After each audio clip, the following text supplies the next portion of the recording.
Raw Dandy Golf here. Got a really simple stance tweak that you may find helpful, and it may help you hit the ball just a little bit better.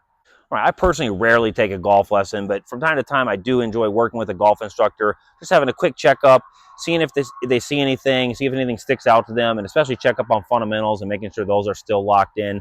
Recently had an opportunity to go see Matt Lohmeyer of Slick Golf out of Mansfield National Golf Club in Mansfield, Texas, just a little south of Dallas-Fort Worth. According to Golf Digest, he's one of the top instructors under the age of 40 in the Southwest region. If you happen to live in the Dallas-Fort Worth area, would encourage you to go see him. I really enjoyed working with him. It was a really beneficial experience. And he just took a look at my swing and kind of what I had going on with my fundamentals.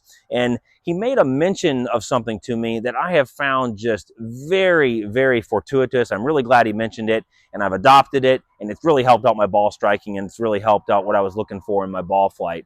So as I went to see him, I just took my normal stance, kind of a square back foot, kind of a slightly flared front toe, just a very common stance that you see, and probably a result of Ben Hogan's 5 Lessons book. Here's a split screen shot of a drawing diagram from that book. So kind of that square back foot, slightly flared front toe, very popular stance. But as Matt took a look at that stance, he encouraged me to kind of bring in some foot flare to my stance, kind of angle out that front foot, angle out that back foot. And when I first did it, it just felt bizarre. I felt like a duck. It just felt really different. But as I began to take more swings and have since used it, it really began to feel a lot more natural, and I felt a lot more loading kind of on my inside of my right leg there, and definitely a lot more weight on the inside of my right foot. Just a 14-inch dowel. I like to have this as kind of as a benchmark to make sure my stance isn't getting super wide or super narrow.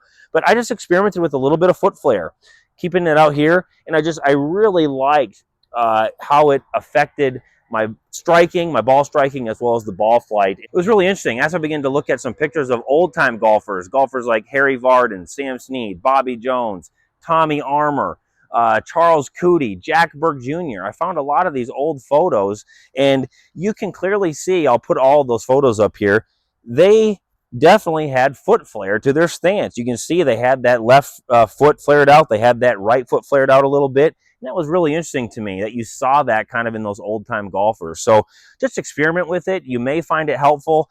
The stance is a fundamental. It can be one that is often overlooked, but just try that foot flare a little bit. For me personally, I really liked it. I personally have a short backswing. Sometimes people have mobility problems. Even if you just flare that back foot out 45 degrees or so, it may help you get back just a little bit more and have a little bit more backswing length. So as with everything, you just got to experiment, just got to try it, but I do hope you find it helpful.